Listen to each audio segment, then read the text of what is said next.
Nama jaalatte dhabuun gadda onnetti si uumti madaa. Nama jaalatte dhabuun gadda onnetti si uumti madaa. Kaayyoo fuulduraaf qabatte karatti hambifti cirtee. Sa'illaan jaalalti hamtuu si wallaalchifti waan himtuu. Jaalalaan bultiif waltaanee milkiin maletti adda baane. Sa'illaan hireentuun qooda jechuun numa jirti booda. Takkaa jiruudhaan wal dhabnaa hiyyaanne akka keenyaa. Wal arganneeti waa hundaan taana addunyaaf fakkeenya. Garuu tan taatuun beekii waa hundinuu fedha rabbii. Wal dhabne je'ee qashti siin qabu hamtuu qalbii.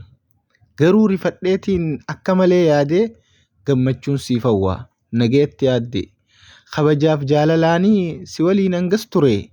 Dhiifama naaf godhi yooniin si dogoggore. Bultiin tee siifaa taatu milkii kasaaraa hin qabne. Nageetti naaf turi hireedhaa wal dhabne. Dhaamsa xumuraa. Wal dhabne jettee iccitii tokko hin baafne. Mooraalii too heegii amileen tokko hin cabne. Jaalalaafiin ani lubbuu tootuu siif kanne. Aaraa irraa laaltee tankalee kan daganne. Anna biran jirtu suuraa teetuuf irraa haqe. Ilma namaa dogoggoraa nulachuu kararraa moqe. Addunyaan tun faallaadha ni deemti olii gadi. Yoo feete naannoo itteen numa kana waliif fiddi.